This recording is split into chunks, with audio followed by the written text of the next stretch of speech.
समन्त चक्रवालेषु अत्रा गच्छन्तु देवता सद्धम्मं मुनिराजस् सुनन्तो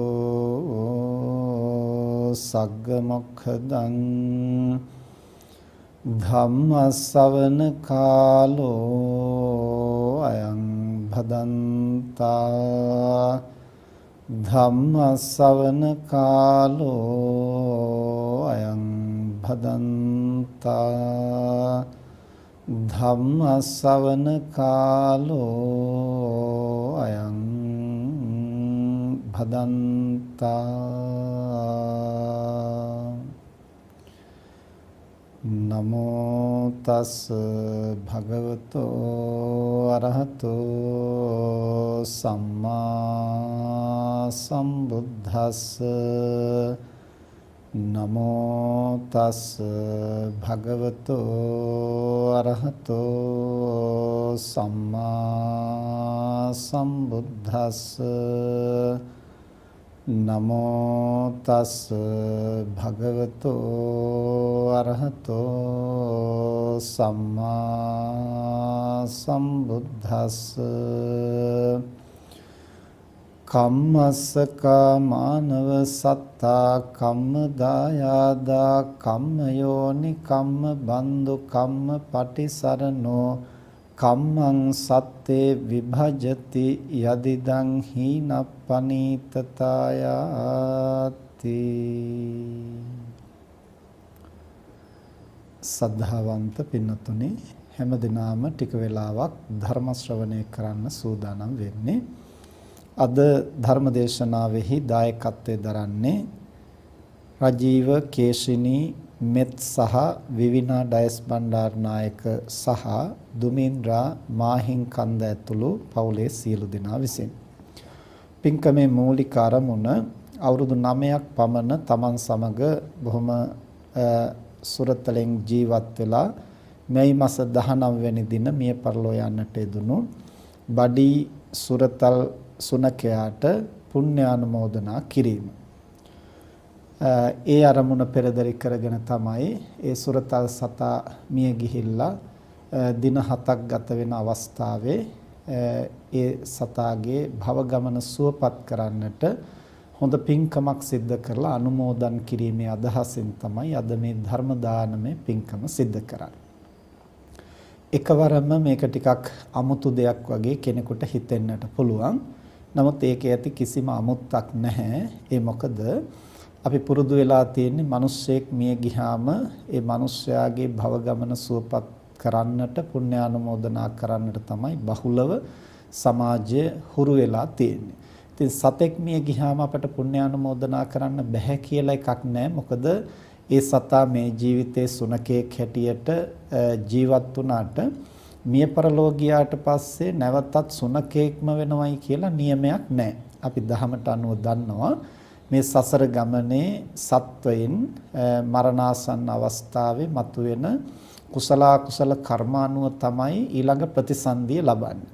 එතකොට යම්කිසි කෙනෙක් මේ භවයේ මිනිස්සෙක් හැටියට හිටිය පමණටම ඊළඟ භවයේ මිනිස්සෙක් වෙනවා කියලා අපිට කියන්නත් බෑ. යම්කිසි සත්වයක් මේ ජීවිතයේ තිරිසන් සතෙක් වෙලා හිටපු පමණට ඊළඟ ආත්මෙත් තිරිසනෙක් වෙනවා කියලා කියන්නත් පුළුවන් කමක් නැහැ. මිනිස්සු මිය ගිහිල්ලා ඕන තරම් තිරිසන් ආත්ම භාවවල പ്രേත යක්ෂ භූත පිසාච කුම්භාණ්ඩ ආදී අවශේෂ ආත්මවල උපදින්න පුළුවන්. ඒ වගේම දිව්‍ය බ්‍රහ්ම තලවල උපදින්නත් පුළුවන්. යලි මනුලොවට එන්නත් පුළුවන්. හැබැයි මිනිස්සෙක් හැටියට ඉඳලා යලිත් මනුලොවට එන සත්වයින් බොහොම අල්පයි කියන බවයි බුදුරජාණන් වහන්සේ දේශනා කරන්නේ. ඒකට හේතුව තමයි ඒ ලබාගත්තු මනුෂ්‍යාත්ම භාවය මනුෂ්‍ය ගුණධර්ම ඇතුව නඩත්තු කරගන්නට හැමදෙනාම සමත් නොවන නිසා. ඉතින් ඒ වගේම තමයි තිරිසන් සතෙක් හැටියට උපදිච්ච ඒ සත්වයා මුළු සසර ගමනේම තිරිසනෙක් හැටියට ආවය ඉදිරියටත් තිරිසනෙක් හැටියටයි යන්නේ කියලා එහෙම නියමයක් නැහැ. අර මිනිස්සෙක් හැටියට හිටපු කෙනෙක් ඊළඟ භවයේ තිරිසන් සතෙක් වෙන්න පුළුවන් වගේම තමයි ඒ පෙර යම් කිසි කරන ලද කර්ම ශක්තියක් නිසා මේ භවයේ තිරිසන් ආත්මයක් ලැබපු කෙනෙක් නැවත එතනින් චුත වෙලා මනුෂ්‍යාත්ම භාවයකට යන්නත් පුළුවන්. දේවාත්ම භාවයකට යන්නත් පුළුවන්. අවශේෂ ඕනම ආත්ම භාවයකට යන්නත් පුළුවන්. බ්‍රහ්මතලයකට වගේ යන්න ඉඩක් නැහැ. මොකද ධාන අවදි කරගන්නට අවකාශයක් නැති නිසා. නමුත් දිව්‍ය මනුස්ස හෝ අවශේෂ ඕනෑම තලයක උපදින්නට අවකාශ තියෙනවා. මේ ජීවිතයේ තිරිසන් සතෙක් හැටියට හිටපු කෙනෙක් වුණත්. ඉතින් ඒ පිළිබඳව ඕනතරම් ඉතිහාසය අපේ ශාසන ඉතිහාසයේ ඕනතරම් කතා ප්‍රවෘත්ති තියෙනවා. පිනතුන් අහලා ඇති අර බුදුරජාණන් වහන්සේ එක් අවස්ථාවක ධර්ම දේශනා කරනකොට ඒ නිදහස් අවකාශයේ පරිසරයක පිට්ටනියක ධර්ම දේශනාව කරමින් ඉඳද්දී එක ගොපළු දරුවෙක් Tamanගේ ගව රැළ දක්කාගෙන ඒ අසලින් යද්දී මේ ගොපල්ලාට හිතුණා බුදුරජාණන් වහන්සේ දේශනා කරන්නේ දහම් කරුණු වලට ටිකක් අහුම්කම් දෙන්න. ඉතින් අවස්ථාවේ Taman අතේ තිබුණු කෙවිත බිම ඇනලා ඒ කෙවිතට හේතු වෙලා තමයි මේ තරුණයා අර බුදුහාමුදුරුව කරන දේශනාවට අහුම්කම් දුන්නේ. එහෙම කෙවිත බිම අනිනකොට එතන බිම හිටපු මැඩියෙකුගේ කියන්නේ ගෙම්බෙකුගේ පිටේ තමයි ඇනුනේ. එතකොට මේ තරුණයා ඒක දන්නේ නැහැ. ඒ තරුණයා අර ධමයට ඇහුම්කන් දුන්නා. හැබැයි අර ගෙම්බත් බුදුරජාණන් වහන්සේ කරන දේශනාවට සවන් යොමු කරගෙනයි හිටියේ. එතකොට ගෙම්බෙකුට මැඩියෙකුට බුද්ධ දේශනාවක් හෝ එහෙම නැත්නම් දහම් කරුණු හෝ වටහා ගැනීමේ ශක්තියක් ඒ භවේ නැහැ. නමුත් සාංශාරික වශයෙන් දහම් අසලා තියෙන හුරුවත් එක්කලා ඒ සතා අර තථාගතයන් වහන්සේගේ හඬට ප්‍රසාද ජනකව සවන් දීගෙන හිටියා. එතකොට දැන් මේ ගොපළු දරුවා අර තමන්ගේ කෙවිත බිම අනිනකොට අර මැඩියාගේ එහෙම නැත්නම් ගෙම්බගේ පිටේ තමයි ඇනුනේ. ඇනිලා ඒ ගෙම්බා හැම මරණයටපත් වුණා. එතකොට මරණයටපත් වෙන ආසන්න අවස්ථාව වෙනකොට තථාගතයන් වහන්සේගේ හඬට ප්‍රසාද ජනක සිතින් අහුම් කන් දීගෙන හිටියා. එතකොට ඒත් එක්කලා පෙර භවයන්හි කරන ලද සාංශාරික කුසලය, ඒ කියන්නේ ධර්ම ශ්‍රවණමය කුසලාරම්මණයන් අවදි කරගන්නට ඒ සතාට අවස්ථාවක් සැලසෙනවා. එතකොට මරණාසන්න මොහොතේ අවදි වුණු කුසල් සිතත් එක්කලා සැනකින් දෙව්ලොව උපදිනවා මණ්ඩුක දිව්‍ය පුත්‍රයාය කියලා. එතකොට පසුව තෙරුවන් සරණ ගිහිල්ලා ධම්ම අවබෝධ කරන්නට පවා මණ්ඩුක දිව්‍ය පුත්‍රයාට අවකාශ සැලසෙනවා. කුමක් නිසාද? අර තථාගතයන් වහන්සේගේ හඬට ඇහුම්කන් දීගෙන ඉඳලා ඒ අවසාන මොහොතේ ජනිත කරගත්තු කුසලය නිසා. ඉතින් මේ විදිහට ගෙම්බෙකුට වගේ කුඩා සතෙකුටත් ඒ වගේ කුසල සංඥාවක් අරගෙන දෙව්ලොව උපදින්නට පුළුවන් නම් සුනකයෙකුට, ඒ කියන්නේ බල්ලෙකුට, පූසෙකුට වගේ සතෙකුට මරණාසන්න මොහොතේ බොහෝ කොට මනුස්ස ජීවිතය සම්බන්ධ අරමුණු ගන්නට පුළුවන්. ඒ කියන්නේ පිනතුනේ මනුස්ස ඇසුරේ ජීවත් වෙන සත්තු අතරින් බල්ලන්ට, පූසන්ට ආදිය එක්තරා භාග්‍යකුත් තියෙනවා එක පැත්තකින් කල්පනා කරලා බලනකොට. ඒ මොකද අර මනුස්ස ඇසුර නිසා ඒ අයට නිතර මනුස්ස සංඥා ඇති කරගන්න තියෙන ඉඩක් තියෙනවා. එතකොට මරණාසන්න මොහොතේ ඒ අයට අර සුපුරුදු මනුස්ස සංඥාව බොහෝ කොට මතුවෙන්න තියෙන ඉඩකඩ තියෙනවා. ඉතින් එහෙම වුණොත් මනුලෝ උපදින්නට ඒක හේතුවක් වෙනවා. දැන් පින්නතුන් අහලා තියෙනවනේ යම් කිසි කෙනෙක් මේ යනකොට අපි හැමෝටම මෙහෙමයි කුසල කර්ම හෝ අකුසල කර්ම හෝ මතුවෙන ක්‍රම තුනක් තියෙනවා. කර්ම, කර්ම නිමිති, ගති නිමිති වශයෙන්. කර්ම කියන්නේ තමන් කරපු කුසලය හෝ අකුසලය ඒ කුසල අකුසල මනෝභාවයේ එහෙමම අවදි වෙනවා. ඒ කියන්නේ අපි ප්‍රාණඝාත අකුසලයක් කරලා තියෙනවා නම් බරපතල විදිහේ ඒ ප්‍රාණඝාත අකුසලය අවසාන මොහොතේ සිහිපත් වෙනවා නම් ඒ සතා මරණ වෙලාවේ අපේ ඇතිවෙච්ච මනෝභාවයේ ඒ අකුසල චේතනා එහෙමම ඒ අවසන් අවස්ථාවේ මතුවෙනවා. අපි දානයක් දීලා තිබ්බනම් ඒ වෙලාවේ ඇතිවෙච්ච දාන චේතනාව, දානමය කුසල සිත ඒ ආකාරයෙන්ම මරණාසන්න මොහොතේ අවදි වෙනවා. ඒකට තමයි කර්ම අවදි වෙනවා කියලා කියන්නේ. ඊළඟට කර්ම නිමිති කියලා කියන්නේ තමන් ඒ සිද්ධ කරපු කර්මයට අදාළ සටහන් සතෙක් මැරුවා නම් ඒ සතා මැරිලා ඉන්න හැටි මල කඳ එහෙම නැත්නම් ඒ සතාට වෙඩි තිබ්බා නම් ඒ වෙඩි තියපු තුවක්කුව හරි පිස්තෝලේ හරි එහෙම නැත්නම් ඒ සතාට පිහියකින් කඩුවකින් කොටලා මැරුවා නම් ඒ ආයුධ දුන්නකින් විදලා මැරුවා නම් ඒ දුනු ඊතල ඊළඟට මස් කරලා මස් ගොඩ ගහලා තියෙන හැටි ඒ සතා මැරෙනකොට දඟලන හැටි කෑ ගහපු හැටි මේවා සංඥා සටහන් වශයෙන් Tamanට පෙනෙන්න පුළුවන්. ඒක හරියට හීන දකින්න වගේ අවසාන මොහොතේ මතුවෙනවා. ඊළඟට කුසල් කරලා තිබ්බනම් ඒ කුසලයට අදාළ සංඥා සටහන් දානයක් දීලා තිබ්බනම් ස්වාමින් වහන්සේලා වැඩමවන හැටි උන්වහන්සේලාගේ පාදෝවණය කරන හැටි අසුන් පනවන හැටි දානෝපකරණ පිළියෙල කරන හැටි අටපිරිකර සෙසුපිරිකර ආදී ධාතු කරඬුව වැඩමවලා තැම්පත් කරලා තියෙන හැටි තමන් වාඩි වෙලා බණ අහන හැටි ස්වාමින් වහන්සේලා බණ කියන හැටි මේ විවිධ සංඥා මතුවෙන්නට පුළුවන්. එතකොට එය හඳුන්වනවා කර්ම නිමිති කියලා. දැන් මේක මරණාසන්න මොහොතේ විතරක් සිද්ධ වෙන දෙයක් නෙමෙයි පින්නතුනි. අපි මේ ජීවත් වෙන හැම මොහොතකම අපේ සිතෙහි ස්වභාවය තමයි එක් සිතක් ඇති වෙලා වහා අභාවයට යනවා. තවත් සිතක් ඇති වෙන්නේ තව අරමුණක් ගනිමින්. ඒ සිතත් වහාම අභාවයට යනවා. ඊළඟ සිත ඇති වෙන්නේ අරමුණක් ගනිමින්. එතකොට ඊළඟ සිත කියලා කිව්වට ඒක චිත්ත වීතියක්ම සිත් පරම්පරාවක් ඇති වෙලා තමයි ඊළඟ අරමුණකට යන්නේ. එතකොට අභිධර්මයේ පිළිබඳව යම් වැටහීමක් තියෙන අය ඒ පිළිබඳව දන්නවා. එතකොට සාමාන්‍ය කෙනෙකුට එහෙම සරල අදහසක් ඇති කරගත්තාම ප්‍රමාණවත් වෙනවා. කාරණේ තේරුම් ගන්නට.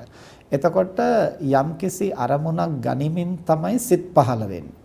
අරමුණු ගන්නේ ඇහෙන් අරමුණු ගන්නවා රූපාරම්මන, කනෙන් ගන්නවා ශබ්ද ආරම්මන. අපිට ශබ්දයක් ඇහෙනකොට ඒක අරමුණු කරමින් සිත් පහළ වෙනවා. ඇහැට රූපයක් පෙනෙනකොට ඒක අරමුණු කරමින් සිත් පහළ වෙනවා. නාසයට ආග්‍රහණයක් දැනෙනකොට ඒ වගේම දිවට රසයක් දැනෙනකොට, කයට ස්පර්ශයක් දැනෙනකොට ඒව අරමුණු කරමින් චක්කු විඥාන, සෝත විඥාන, ගාන විඥාන, જીවහා විඥාන, කාය විඥාන පහළ වෙනවා. දැන් අපි පංචේන්ද්‍රයන්ගෙන් අරමුණු නොගන්න අවස්ථාවල අපේ මනසේම සටහන් වෙච්ච යම් යම් අරමුණු සටහන් ග්‍රහණය කරමින් ඒව අරමුණු කරමින් සිත් පහළ වෙනවා. ඒව හඳුන්වනවා පොදුවේ මනෝවිඥාන කියලා.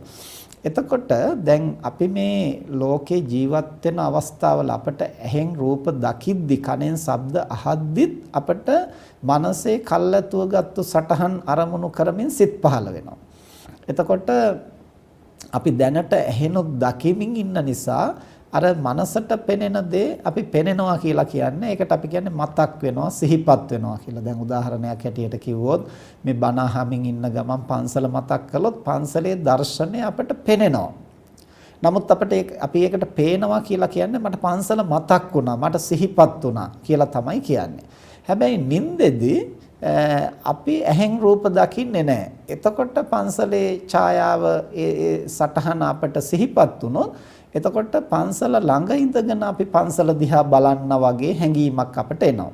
එතකොට අපි කියන්නේ මම හීනෙන් පන්සල දැක්කා කියලා. දැන් මේ බණ අහමින් ඉන්නකොට පන්සල මතක් කළත් ඒ දකින්න එක තමයි ඇත්තටම සිද්ධ වෙන්නේ. නමුත් ඒ දකින්න එක එච්චර ප්‍රකට නැහැ. අපි ඇහෙනොත් මේ වෙලාවේ අරමුණු ගනිමින් ඉන්න නිසා.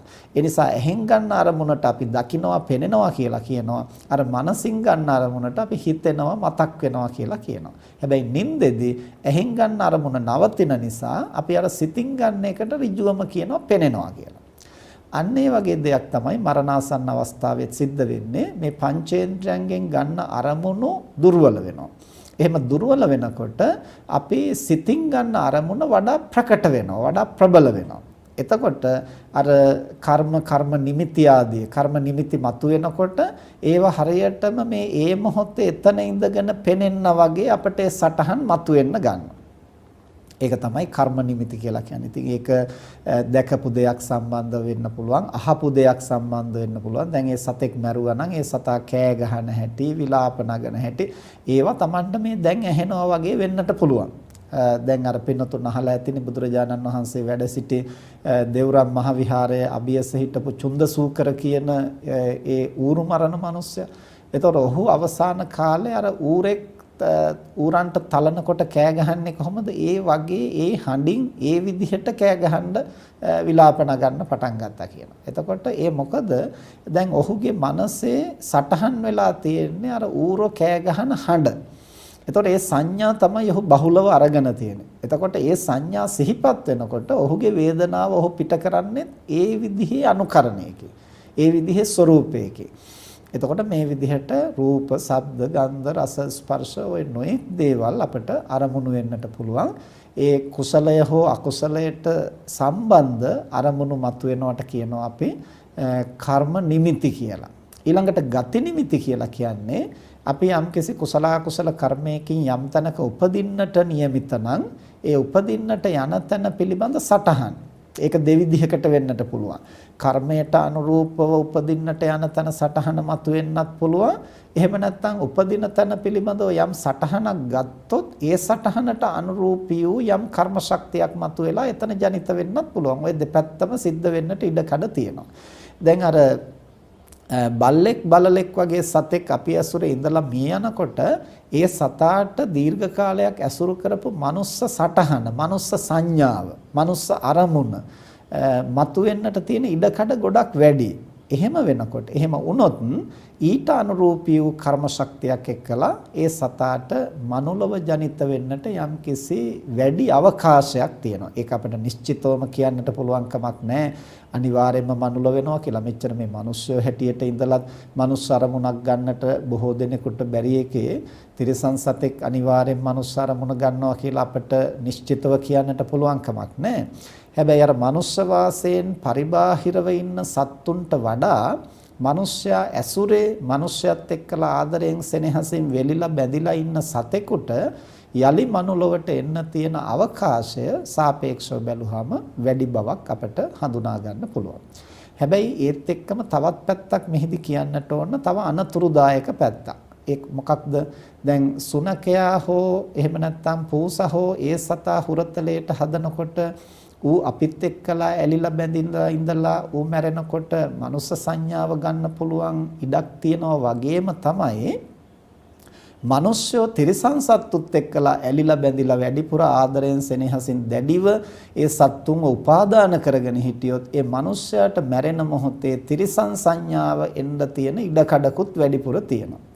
ඒ කියන්නේ වැඩිපුරම ආදරය කරන්නේ බල්ලට නම් වැඩිපුරම ආදරය කරන්නේ බලලට නම් ඒක අපි ਵਿਚාරපූර්වකව මේ මානසික తත්වය සකස් කරගත්තේ නැතිනම් අපි මැරෙන මොහොතේ අපිට ඒ බල්ලව බලලව අරමුණු වෙන්න තියෙන ඉඩකඩ වැඩිපුර තියෙනවා. එතකොට තිරිසන් සතාට මනුස්ස සංඥා මතුනහම මනුලොවට පැමිණීමේ අවකාශය වගේ තමයි මිනිස්යාට තිරිසන් සංඥාව මරණාසන්න මොහොතේ මතුනොත් තිරිසන් ආත්ම භාවයක උපත ලබන්නට තියෙන වැඩි අවකාශයකුත් තියෙනවා. ඒ අනතුරත් අපි මෙතනදී හඳුනා ගන්නට ඕනේ. දැන් මේකෙන් අදහස් කරන්නේ සත්තුන්ට ආදරය කරන්නට එපා කියන එක නෙමෙයි. මිනිස්සුත් එක්කලා අපි ජීවත් වෙනකොට ආදරෙන් සෙනෙහසින් ජීවත් වෙනවා වගේම සත්තු සිව්පාවන්ටත් ආදරෙන් කරුණා මෛත්‍රියෙන් අපි සලකන්නට ඕනේ. ඒ සත්තුන්ටත් සෙනෙහසින් යුක්තව උපකාර කිරීම, සංග්‍රහ කිරීම වරදක් නෙමෙයි. නමුත් කවර දෙයක් උටත් අපි දැඩි තෘෂ්ණාවකින් දැඩි බන්ධනයකින් උපාදාන කිරීම යෝග්‍ය නැහැ. ඉතින් ඒක තිරිසන් සතෙක් සම්බන්ධව විතරක් නෙමෙයි තමන්ගේම බිරිඳ, තමන්ගේම සැමියා, තමන්ගේම දරුවා, තමන්ගේම අම්මා තාත්තා කියන මේ සමීපතම මිනිස්සු සම්බන්ධ වුණත් අපි දැඩිව අල්ලගෙන දැඩිව උපාදාන කරගෙන කටයුතු කරන එක සුදුසු නැහැ. මොකද උපාදානය කියලා කියන්නේ හොඳ දෙයක් නෙමෙයි. ඒකෙන් මනස කිලිටි කරනවා. ඒකෙන් මනස දුර්වල කරනවා. ඉතින් සමහර වෙලාවට අපි කුසලය උපාදාන කරගත්තොත් ඒ නිසා අපට සුගතියක උපදින්නට පුළුවන්. හැබැයි උපාදානය සුදුසු දෙයක් නෙමෙයි. උපාදානය නිසා තමයි නැවත නැවත භවය හටගන්නේ. ඉතින් නිවන් දකින්නත් එක්ක අපට උපාදානය නවත්තන්න බෑ. හැබැයි අඩුම තරමින් අපට උපාදානයේ නුසුදුසු දේවල් සමග උපාදාන වෙන්නේ නැතිව අර සුදුසු යම්කිසි කුසලාරම්මණයකවත් අපට උපාදානය පිහිටවා ගන්න පුළුවන් නම් අඩුම තරමින් සුගතිය උපදින්නටවත් හේතු වෙනවා. මේක වරදවා වටහා ගන්නට එපා. අපි මේ කියන්නේ උපාදානය හොඳයි කියන එක නෙමෙයි. අරහත්ත්වයටපත් වෙනකන් අපිට උපාදානයේ යම් යම් ප්‍රමාණයකින් අපේ මනසේ තියෙනවා. අරහත්ත්වයෙන් තමයි සම්පූර්ණයෙන් උපාදානය අපේ සිතෙන් නිදහස් වෙන්නේ, අහෝසි වෙන්නේ. ඉතින් එතකන් අපිට කරන්න පුළුවන් දේ තමයි අර අවිචාරවත්ව යම්කිසි අකුසල් අරමුණු වල එහෙම නැත්නම් නුසුදුසු අරමුණු වල තිරිසන් ලෝකෙට, പ്രേත ලෝකෙට, සතර පායට යන්න දේවල් උපාදාන කරගන්නේ නැතිව අඩුම තරමින් අපිට ਵਿਚාරපූර්වකව අවශ්‍ය යහපත් කුසල අරමුණකවත් සිත පිහිටවා ගන්නට පුළුවන් නම් තමයි අපිට සුගතිගාමී වෙන්නට එය උදව්වක් වෙන්නේ. ඉතින් ඒ නිසා මිනිස්යොත් එක්කත් සතාසිව්පාවත් එක්කත් අපි ආදරයෙන් සෙනෙහසින් කරුණා මෛත්‍රියෙන් ජීවත් වීම වරදක් නෙමෙයි.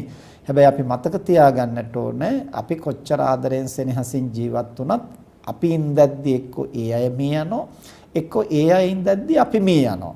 මේ දෙකෙන් එකක් අනිවාර්යෙන් සිද්ධ වෙනවා. අපිට කොයිම අවස්ථාවක හරි විප්‍රයෝගයක් සිද්ධ වෙනවා. ඒ කියන්නේ වෙන්වීමක් සිද්ධ වෙනවා.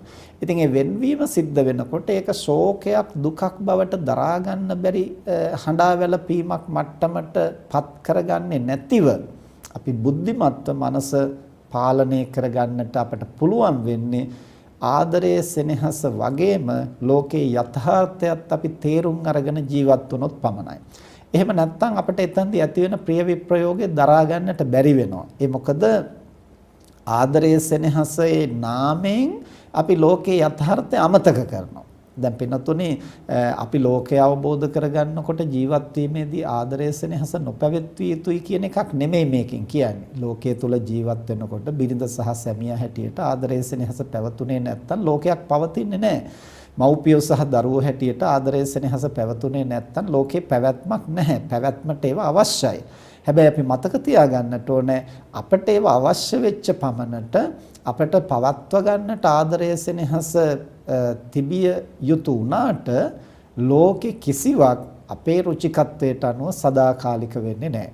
කවර මොහොතක හරි අපිට ඒ ගොඩක් ආදරයෙන් සෙනෙහසින් පවත්වන දේවල් අත්හරින්නට වෙනවා. එහෙම නැත්නම් ඒවා අපේ අකමැත්තෙන්ම අතහැරිලා යනවා. එහෙම නැත්නම් ඒ සියල්ල එහෙමම තියෙද්දී අපි අකමැත්තෙන් වුණත් අපිට මේ යන්නට සිද්ධ වෙනවා. ඒතර මේ යථාර්ථයත් අපි නැවත නැවත සිහි කරන්නට ඕන. පියේහි විප්පයෝගෝ දුක්ඛෝ එහෙම නැත්නම් සබ්බේහි මේ පියේහි මනාපේහි නානා භාවෝ විනා භාවෝති. අපි ප්‍රියමනාප දේවල් වෙනසටපත් වෙනවා, නානා භාවයටපත් වෙනවා කියන්නේ වෙනස් තත්වයටපත් වෙනවා. ඒවා විපරිණාමයටපත් වෙනවා. ඒ වගේම විනා භාවෝ යම් මොහොතක අපට ඒවයින් නික්මෙන්නට සිද්ධ වෙනවා. ඒවෙන් වෙන් වෙන්නට සිද්ධ වෙනවා. එතකොට මේක ලෝක ධර්මතාවයක්. ඒක අම්මද තාත්තද බිරිඳද සැමියාද දරුවද බල්ලද බලලද කියන කතාවක් නෑ. මොන දෙයට අපි ඇලුම් කළා වුණත් ඒක පුද්ගලයෙක් වෙන්නට ඕනෙත් නෑ. ද්‍රව්‍යයක් වුණත් වස්තුවක් වුණත් අපි කොයිතරම් ආදරයෙන් සෙනෙහසින් පවත්ව ගත්තත් යම් මොහොතක අපට ඒවෙන් ගිලිහෙන්නට සිද්ධ වෙනවා. ඉතින් අන්න ඒ අවබෝධය ඇතුව අපි ජීවත් වුණොත් ජීවත් වෙන තාක්කල් සතුටින් සෙනෙහසින් ආදරයෙන් කරුණා මෛත්‍රියෙන් පවතින්නටත් පුළුවන්. හැබැයි යම් මොහොතක අපිට මේවා අත්හරින්නට වෙනවා, අපෙන් ගිලිහෙනවා කියන අවබෝධය තියෙනකොට අපි නිකන් අන්ධ භාවයෙන් දේවල් උපාදාන කරගන්නේ නැහැ. ඉතින් අන්නේ සමබර බව බෞද්ධයෙක් හැටියට අපි පවත්වා ගන්නට ඕන. කරුණා මෛත්‍රියක් ආදරයක් සෙනෙහසක් නැතුව නිකන් ගස්ගල් වගේ ජීවත් වෙන එකක් නෙමෙයි. ආදරයේ සෙනෙහසේ නාමෙන් අපි නිකන් ඔතෑණි වෙලා මුසපත් වෙලා බොළඳ වෙලා හැඟීම් වලට වහල් වෙලා අපේ මනුස්සකම් නැති කරගෙන නිකන් වැළපෙන දුබල චරිතයක් බවට පත් වෙන එකක් නෙමෙයි. ඒ දෙකම අන්ත දෙකක්. ඒ නිසා බෞද්ධයෙක් වුණාම අපි ශක්තිමත් වෙන්නට ඕනේ ලෝකේ පැවැත්වීම සඳහා. ඒ පැවැත්වීමට අවශ්‍ය සාධක පවත්වා ගන්නටත් ඕන. හැබැයි ලෝක ධර්මතා තේරුම් අරගෙන අපි සිත සමබර කරගන්නට පුහුණු වෙන්නටත් ඕන. ඉතින් එහෙම කරගන්නට බැරි වුණාම අපි මීට පෙර දිනකත් සිහිපත් කළා ගිහි පැවිදි කියන ભેදයක් නැහැ.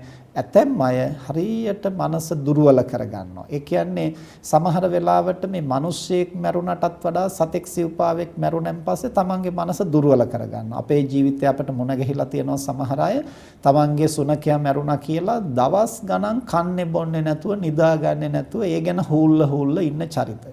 එතකොට ඒ අයට තමන්ගේ සමීපතම ඥාතියෙක් මිය ගියයි කියලාත් එච්චර පීඩාවක් නැහැ. එච්චර අමාරුවක් නැහැ. ඉතින් සමහර භික්ෂුන් වහන්සේලා වුණත් එහෙම ඉන්නට පුළුවන්. දවසක් ඔය පසුගිය පින්නතුන්ට මතක ඇතිනේ අවුරුදු 30ක පමණ බරපතල යුද්ධයක් අපේ රටේ තිබුණානේ. එතකොට ඒ වෙලාවේ අපේ රටේ ඊටාම ප්‍රසිද්ධම හමුදා නායකයෙක් එක් අවස්ථාවක මිය ගියා. ඉතින් ඒ අවස්ථාවේ මුළු රටම කම්පා වෙමින් සිටියේ. එක ස්වාමින් වහන්සේ නමකගේ සුනකයා මැරිලා ওই දවස්වල. එතකොට ඒ ස්වාමින් වහන්සේගෙන් අහලා තියෙනවා තව කෙනෙක් මේ දවස්වල අහවල් හමුදා සෙන්පතියා මිය ගිහිල්ලා නේද? හැමෝම ශෝකයෙන් දුකෙන් ඉන්නවා කියලා කියනකොට අර හාමුදුරුවෝ කිව්වලු එයා මැරිච් එක ගැන නෙමෙයි මට අමාරුව තියෙන්නේ මගේ බල්ලා මැරිච් එක ගැනයි කියලා. ඉතින් දැන් මේ කතාව කියන්නේ උන්වහන්සේට අපවාදයක් හැටියට උපහාසයක් හැටියට නෙවෙයි පින්නතුනේ අපේ මනස කොතනකද බැඳෙන්නේ වැඩිපුර දැඩිව අපි අල්ලගන්නේ කොතනද දැඩිව උපාදාන කරගන්නේ කොතනද ඒක තමයි අපට දුක ඇති කරන්නේ. ඒක තමයි අපිට පීඩාව ඇති කරන්නේ. ඉතින් ඒ නිසා ඒ අපි ඇලිලා බැඳිලා තියෙන්නේ අම්මා තාත්තා සම්බන්ධවද, බිරිඳ සැමියා සම්බන්ධවද, දරුවා සම්බන්ධවද, සතෙක් සිව්පාවෙක් සම්බන්ධවද කියන එක නෙවෙයි වැදගත් වෙන්නේ. අපි වැඩිපුර බැඳෙන්නේ කොතනද, වැඩිපුර ඇලෙන්නේ කොතනද, අවිචාරවත්ව උපාදාන කරගන්නේ කොතනද? එතන තමයි අපට දුක පීඩාව ඇති කරන්නේ. තණ්හාය ජායති සෝකෝ රතියා ජායති සෝකෝ තණ්හාව නිසා ඇලීම නිසා ශෝකයේ දුක හට ගන්නවා. ඉතින් මෙන්න මේ යථාර්ථය අපි තේරුම් අරන් ජීවත් වුණොත් තමයි ගිහියෙකුට උනත් පැවිද්දෙකුට උනත් සිහි බුද්ධියෙන් ලෝකේ පවත්වන්නට පුළුවන් වෙන්නේ. එහෙම නැති වුණොත් අපි බොහොම දුර්වල චරිත බවටපත් වෙනවා. අපි බොළඳ චරිත බවටපත් වෙනවා. ඒක බෞද්ධයෙකුට තරම් යෝග්‍ය වෙන්නේ නැහැ. අනිත් එක තමයි පින්නතුනේ සමහර වෙලාවට මේ මිනිස්සෙයින්ටත් වඩා සත්තු සිව්පාවොත් එක්කලා අපේ මනසේ බැඳීම දැඩි වෙන අවස්ථා තියෙනවා. ඒ මොකද අර මිනිස්සු සමහර වෙලාවට කලෙකදී අපට ආදරයෙන් සෙනෙහසින් ඉඳලා කලෙකදී වෙනස් වෙනවා. ඊළඟට අපි කැමති හැටියට මේගොල්ලෝ වැඩ කරන්නේ ඒගොල්ලන්ට වෙනම තියනවා තමන්ගේ රුචි අරුචිකම්.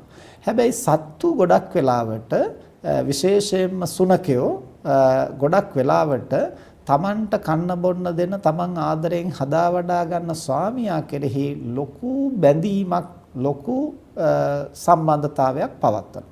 එතකොට හැම විටම ඒ සතා අපිත් එක්කම දැවටෙමින් අපේ ඇඟේ පැටලෙමින් අපි ළඟින්ම ඉඳිමින් අපි පිළිබඳවම සොයමින් අපි පසුපසම එමින් එහෙම එක්තරා අනුකූලතාවයක් අපට ප්‍රකට වෙනවා. දැන් එතකොට තමන්ගේම බිරිඳ වුණත් තමන්ගේම සැමියා වුණත් තමන්ගේම දරුවා වුණත් හැම මොහොතෙම අපට අනුකූල වෙන්නේ නැහැ. හැබැයි අර තිරිසන් සතා හැම මොහොතෙම පැය 24ෙම ඒ සතා අපට අනුකූලතාවයක් දක්වනකොට අපේ මනසේ අර බිරිඳට සැමියාට දරුවට අම්මා තාත්තට ඇති වෙනවටත් වඩා එක්තරා බැඳීමක් එක්තරා සෙනෙහසක් එක්තරා මමත්වයක් අර තිරිසන් සතා සම්බන්ධව ඇති වෙන්නට පුළුවන්. ඒකට හේතුව තමයි අර 100%ක්ම ඒ සතා අපට අනුකූලව මම කැමති හැටියට මම සතුටු හැටියට ඒ සතා වැඩ කිරීම. ඉතින් ඒ නිසා අපට පෙනෙනවා සමාජයේ මිනිස්සෙයින් පිළිබඳව ආදරෙන් සෙනෙහසින් කටයුතු කරනවා වගේම සමහර අය සත්තු සිව්පාව පිළිබඳව මිනිස්සුන්ටත් වඩා ආදරෙන් සෙනෙහසින් කටයුතු කරන අවස්ථාවට පෙනෙනවා. ඉතින් ඒක අපට දෝෂයක් හැටියට හෝ වරදක් හැටියට පෙන්වන්නට පුළුවන් කමක් නැහැ. ඒක තමයි මිනිස් සිතේ ස්වභාවය. අපි කැමති විදිහට යම් කිසි කෙනෙක් පවතිනවා නම් අපට අනුකූලව පවතිනවා නම් අපේ හිත රිදවන්නේ නැතිනම් අපේ හිත සතුටු කරනවා නම් හැමතිස්සෙම අපි මේ පුද්ගලයාට ඒ සතාට ඒ භාණ්ඩයට වැඩිපුර ඇලුම් කරනවා. ඒක තමයි මේ ප්‍රතඥ මිනිස් මනසේ ස්වභාවය. හැබැයි අපි මේ යථාර්ථයේ තේරුම් අරගෙන අපි මේ ඇලෙන්නේ බැඳෙන්නේ යෝග්‍ය තැනකද මම මේ ප්‍රමාණාත්මකවද බැඳෙන්නේ නැත්නම් ප්‍රමාණය ඉක්මවා මම මෙතන බැඳෙනවද යම් මොහොතක අහෝසි වුණොත් වෙනස් වුණොත් නැති වුණොත් හදිස්සියේ මැරුණොත් හදිස්සියේ අහිමි වුණොත් මට දරා ගන්නත් පුළුවන්ද ඒවා පිළිබඳවත් අපි විටින් විට ප්‍රත්‍යවේක්ෂා කරලා බලන්නට ඕනේ. ඒ නිසා බුදුරජාණන් වහන්සේ නිතර සිහි කළ යුතු කරුණු පහක් දේශනා කරන අබින්න පච්චවේක්කිතබ්බ සූත්‍රයේදී සබ්බේහි මේ පියේහි මනාපේහි නානා භාවෝ විනා භාවෝති අබින්හම් පච්චවේක්කිතබ්බං ඉත්‍යාවා පුරිසේනවා ගහට්ටේනවා පබ්බජිතේනවා. ගිහි පැවිදි ස්ත්‍රී පුරුෂ හැමදෙනා විසින්ම නිතර නිතර සිහි කරලා බලන්නට ඕන මම කැමති වෙන මම ප්‍රියමනාප වෙන සත්වය පුද්ගලය ද්‍රව්‍ය ආයතන තනතුරු මේ හැම දෙයක්ම කලකදී වෙනස් වෙනවා. ඒ වගේම යම් අවස්ථාවක මට මේවා අහිමි වෙනවා. මට මේවෙන් ගිලිහෙන්නට සිද්ධ වෙනවා. යම් මොහොතක වෙන් වෙන්න සිද්ධ වෙනවා. අන්න ඒ අවස්ථාව පැමිණෙනකොට මට සිහි බුද්ධියෙන් පවතින්නට පුළුවන්ද මට ඒක දරා ගන්න පුළුවන්ද ඒ ප්‍රමාණයට මගේ මනස ශක්තිමත්ද කියලා නිතර නිතර ගිහි පැවිදි ස්ත්‍රී පුරුෂ හැමදෙනා විසින්ම සිහි කළ යුතුයි කියන බව බුදුරජාණන් වහන්සේ දේශනා කරන්නේ. ඒ නිසා අපි නැවතත් සිහිපත් කරන්නේ ජීවත් වෙනකොට ජීවිතේ පැවැත්වීමේදී අපි සමග එකතු වෙලා ඉන්න අයත් එක්ක ආදරයෙන් සෙනෙහසින් සතුටින් කරුණා මෛත්‍රියෙන් අන්‍යෝන්‍ය සහයෝගයෙන් ජීවත් වීම වරදක් හෝ අපරාධයක් නෙමෙයි. නමුත් යම් මොහොතක අපට ඒ සියල්ලෙන් වෙන් වෙන්නට සිද්ධ වෙනවා. ඒ සියලු දේ වෙනස් වෙනවා. ඒ සියලු දේ අපි අතහැර යනවා කියන බව මතක තියාගෙන ඒ බව නිතර නිතර සිහි කරමින් මනුෂ්‍ය සම්බන්ධ වුණත් සත්තු සිව්පාව සම්බන්ධ වුණත් ද්‍රව්‍ය පුද්ගල අවස්ථාවන් සම්බන්ධ වුණත් ඇසුරු කිරීම වඩා බුද්ධිමත් කියන බවත් අපි නිතර කල්පනාවේ තියාගන්නට ඕන. ඒ මදහත් මානසික තත්ත්වයක් අපි පුරුදු පුහුණු කරන්නට ඕන. එහෙම නැති වුණොත් අර සත්තු සිව්පාව මිය ගිහිල්ලා මේ යන අවස්ථාවේ මනුස්ස සංඥාව අරගෙන මනුලොවට එන්නට එයට යම් කිසි ඉඩක් තියනවා වගේම තමයි අපි අවිචාරවත්ව සත්තු සිව්පාවොත් එක්කලා අනවශ්‍ය විදිහට බන්ධනය වුණොත් මරණ මොහොතේ ඒ සංඥාව මතුවනොත් අපි දුගතිගාමී වෙන්නට තිරිසන් ලෝකෙට යන්නට තියෙන ඉඩ කඩක් තියනවා කියන බව මේක බියපත් කරන්නට හෝ තැති ගන්නවන්නට කියන කතාවක් නෙවෙයි. යථාර්ථයේ තේරුම් අරගෙන මනස සමබර කර ගැනීම සඳහායි මේ කාරණේ සිහිපත් කරන්නේ. ඉතින් එතකොට අද දවසේ මේ ධර්ම දේශනාව සිද්ධ කරන්නේ අන්න ඒ විදිහට තමන්ගේ ජීවිතයේ බොහොම ආදරෙන් සෙනෙහසින් සුරතලෙන් අවුරුදු 9ක් විතර ජීවත් වුණු මේ බඩී කියන සුරතල් සුනකයා සිහිපත් කරලා ඒ සතාට පුණ්‍ය අනුමෝදනා කරන්නට. එතකොට ඒ සත්වයා මිය ගිහිල්ලා කොතනක උපන්නාද කියලා අපට නිශ්චිතව කියන්නට පුළුවන් කමක් නැහැ. ඒ නිසා මිනිස්සෙක් මිය ගියාම පමණක් නෙමෙයි සතෙක් සිව්පාවෙක් මිය ගියා වුණත් අපිට ඒ සිහිපත් කරලා පුණ්‍ය අනුමෝදනා කරන්නට පුළුවන්. හැබැයි අපි අනුමෝදන් කරන කුසලය අනුමෝදන් වෙන්නට පුළුවන් වෙන්නේ ඒකට සුදුසුකම් ඇති තැනක ඉපදිලා හිටියොත් පමණයි. මිනිස්සෙකුටත් ඒක එහෙමයි සතෙකුටත් එහෙමයි කාට වුණත් පින් අනුමෝදන් වෙන්නට නම් අඩුම තරමින් සුදුසුකම් දෙකක්වත් තියෙන්නට ඕන. පින් අනුමෝදන් වෙනවා කියන එකේ තේරුම මෝදති කියලා කියන්නේ pāli වචනයක්. මෝදති කියලා කියන්නේ සතුටු වෙනවා. අනුමෝදති කියලා කියන්නේ අනුව සතුටු වෙනවා. තව කෙනෙක් කරන දෙයක් අහලා දැකලා හිත සතුටු කරගන්නවට තමයි අනුමෝදන් වෙනවා කියන්නේ. එතකොට අපිට පින් අනුමෝදන් වෙන්නත් පුළුවන් ඕනනම් පව්කම් අනුමෝදන් වෙන්නත් පුළුවන්. පින් අනුමෝදන් වෙනවා කියලා කියන්නේ තව කෙනෙක් කරන හොඳ දෙයක් අහලා දැකලා හිත සතුටු කරගන්නවා. ඒකට කියනවා පින් අනුමෝදන් වෙනවා කියලා. තව කෙනෙක් කරන අපරාධයක් තව කෙනෙක් කරන අකුසලයක් අපි අහලා දැකලා හිත සතුටු කරගත්තොත් ඒ කියන්නේ දැන් සමහර වෙලාවට තමන්ගේ හතුරෙක් කියලා හිතාගෙන ඉන්න කෙනෙක් තමන්ට යම්කිසි කරදරයක් විපතක් කරපු කෙනෙක් තමන්ට වරදක් කරපු කෙනෙක් තමන් නොමනාපයෙන් ඉන්න කෙනෙකුට යම් අනර්ථයක් සිද්ධ වුණා කියලා ආරංචි වුණොත් ඔහොම වෙලා මදි අපටත් මෙහෙම කළා. තව ඔහොම නෙමෙයි වෙන්න ඕන කියලා අර සිද්ධ වෙච්ච අනතුර ඒ අපරාධය සම්බන්ධව අපි පැත්තක ඉඳලා හිත සතුටු කරගන්න. එතකොට එතෙන්දී අපිට නොදැනුවත්ව මොකද්ද වෙන්නේ? අපි ඒ අපරාධයට සම්බන්ධ වෙලා නැහැ. අපි ඒ අකුසලයට සම්බන්ධ වෙලා නැහැ. හැබැයි පැත්තක ඉඳලා අර වෙන කෙනෙක් කරපු අකුසල කර්මය අපි සමාදන් වෙලා අනුමෝදන් වෙලා. එතකොට අකුසල් කරන කෙනාට එහි දුක් විපාක ලැබෙනවා වගේම තමයි අකුසල් අනුමෝදන් වුණොත් ඒනොත් අපට දුක් විපාක ලබන්නට හේතුවක් වෙනවා. කුසල් අනුමෝදන් වුණාම සැප විපාක ලබන්නට හේතු වෙනවා. පව් අනුමෝදන් වුණාම අකුසල් අනුමෝදන් වුණාම දුක් විපාක ලබන්නට හේතුවක් වෙනවා. ඒ නිසා අපි මතක තියාගන්නට ඕන අපි පව්කම් නොකර ඉන්නටත් ඕන අනිත් අය කරන අපරාධ සතුටු සිතින් අනුමෝදන් නොවෙන්නටත් ඕන. ඒ වගේම අපි කුසල් දහම් හැකි අවස්ථාවලදී කරන්නත් ඕන අනිත් අය කරන කුසල් සතුටින් අනුමෝදන් වෙන්නත් ඕන. ඉතින් කුසල් අනුමෝදන් වෙන්න පින් අනුමෝදන් වෙන්න මැරෙන්න ඕන නැහැ. ජීවත් වෙලා ඉඳද්දිත් අපිට පින් අනුමෝදන් වෙන්න පුළුවන්.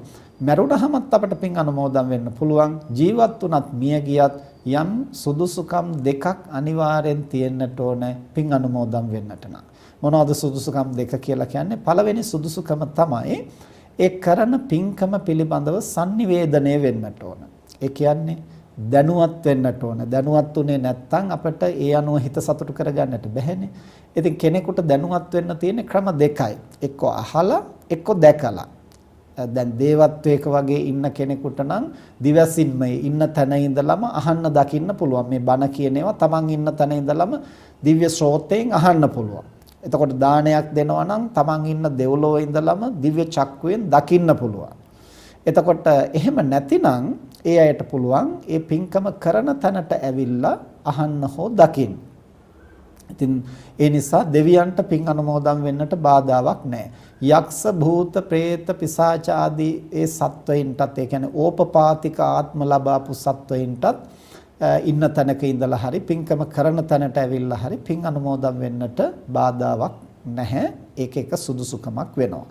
හැබැයි මියගිය තැනත්තා තිරිසන් ලෝකයක උපන්නා නම් ඒ තිරිසන් සතාට පින අනුමෝදන් වෙන්නට ඉඩක් නැහැ. මොකද තිරිසන් සතෙක් හැටියට ඉපදිච්ච කෙනෙකුට අපි මෙහි පින්කමක් කරනවා කියලා දැනගන්නට ක්‍රමයක් නැහැ. ඒ සංඥාව sannivedanaya වෙන්නේ නැහැ. ඊළඟට යම්කිසි කෙනෙක් මැරිලා ගිහිල්ලා මනුස්ස ලෝකයක උපන්නොත් ඒ මනුස්සයා දන්නේ නැහැ අද අපි මෙහි පින්කමක් කරනවා කියලා. දැන් අපි හිතමුකෝ මේ සුරතල් සතා මැරිලා ගිහිල්ලා දැන් මනුස්ස ලෝකෙක ඉපදිලා ඉන්නේ කියලා. එහෙම උපන්නා නම් දැන් මේ දවස් 7ක් කියනකොට තාම මව් කුසක ඊටාම කුඩා කලල රූපයක්. එතකොට තාම ශක්තිමත් මස් කැටියක් හැටියට සවිමත් වෙලාවක් නැහැ එතකොට. එතකොට ඒ බඳු තත්වයක ඉන්න මිනිස්සෙකුට අද අපි මෙහි බණ කියනවා දානෙ දෙනවා කියලා ඒ මිනිස්සයාට දැනෙන්නේ නැහැ. sannivedanaya වෙන්නේ නැහැ. sannivedanaya කරන්න විදිහක් නැහැ. එහෙම ඉපදිලා ඉන්නේ කොතනද කියලා අපි දන්නේ නැහැ. එහෙමනම් තිරිසන් ලෝකයක උපන්න කෙනෙකුට පින් අනුමෝදන් වෙන්නට පළවෙනි සුදුසුකම නැහැ. ඒ කියන්නේ sannivedanaya කරගැනීමේ හැකියාව නැහැ. මනුස්ස ලෝකේ උපන්න කෙනෙකුටත් ඒ හැකියාව නැහැ. හැබැයි මිනිස්සයාට ඉන්න තැනකට ගිහිල්ලා දැනුවත් කරන්න පුළුවන් නම් එහෙම නැත්නම් අපි ඉන්න තැනට මිනිස්සයා කැඳවාගෙන ඉන්නට පුළුවන් නම් මිනිස්සුන්ට පින් අනුමෝදන් වෙන්න පුළුවන්. ඒකයි මම මුලින්ම සිහිපත් කළේ පින් අනුමෝදන් වෙන්න මැරෙන්න ඕන නැහැ. ජීවත් වෙලා ඉන්න කාලේ අපි කරන පින්කම් වගේම අන් අය කරන පින්කම් අහලා දැකලා අපට හිත පහදවා ගන්නට පුළුවන් නම් ඕනෑ තරම් පින් අනුමෝදන් වෙන්න පුළුවන්. හැබැයි දැන් ඔය අපි ගොඩක් පින්කම් ගෙවල් වල දකිනවා බණ අහන්න එන්න කිව්වන් පස්සේ සීනි තේ කොළ ටිකක් බිස්කට් පැකට් එකක් අරගෙන ඇවිල්ලා එළියට වෙලා ඉඳලා බණ ඉවරුණාට පස්සේ ඇවිල්ලා තේ ටිකක් බීලා කෑම ටිකක් කාලා සතුටු වෙලා යනවා. ඒ අයත් සතුටු වෙනවා. සතුටු වුණාට ඒ සතුට ඒ අනුමෝදනාව පින් අනුමෝදනාවක් නෙමෙයි. අර සුහදශීලීත්වය යාලුකම මිත්‍රකම අසල්වාසී බව නිසා ඇති කරගන්න සුහදශීලී සතුටක් විනා ඒ බණ අහලවත් දානෙ දීලවත් ඒව දැකලවත් ඒ කරන සත්කාරය පිළිබඳව හිත පහදවා ගැනීමක් නෙමෙයි. ඒ නිසා පින් අනුමෝදන් වීමයි කියන්නේ පින්කම් ගෙදර ඇවිල්ලා තේ බීලා කාලා සතුටු වෙලා යනවා කියන එක නෙවෙයි පින්නතුනේ. ඒ කරන කුසල ක්‍රියාවේ වටිනාකම දැනගෙන හිත පහදවා ගැනීම. එහෙම පුළුවන් නම් මිනිස්සුන්ට ජීවත් වෙලා ඉඳද්දි ඕන තරම් පින් අනුමෝදන් වෙන්නට පුළුවන්. ඉතින් තිරිසන් සතෙකුට ඒ අවස්ථාව ලැබෙන්නේ නැහැ. ඉතින් මේ ජීවිතයේ තිරිසන් සතෙක් හැටියට ඉඳලා මිය ගියාට පස්සේ කවර ආත්මික ඉපදලා ඉන්නවද කියලා අපිට නිශ්චිත නැති නිසා ඒ බඳු කෙනෙකුට පින් අනුමෝදන් කිරීම ප්‍රයෝජනවත් වෙන්නට පුළුවන්. පින් අනුමෝදන් විය හැකි තැනක ඉන්නවනම්. එතකොට දැන් පළවෙනි සුදුසුකම හැටියට අපි සිහිපත් කළේ කවර ආත්මික හිටියා වුණත් අපි මේ කරන පින්කම පිළිබඳව යම්කිසි sannivedanayak වෙනවා නම් දැනුවත් වෙනවා නම් තමයි අනුමෝදන් වෙන්න පුළුවන්. දැන් අපි හිතමුකෝ යම්කිසි කෙනෙක් තිරිසන් ආත්මික හෝ මනුෂ්‍යාත්මික ඉපදිලා ඉන්නවා කියලා. එතකොට අපි කරන පින්කමට මොකද වෙන්නේ? අපි කරන පින්කමේ අයට අනුමෝදන් වෙන්න ඉඩක් නැහැ.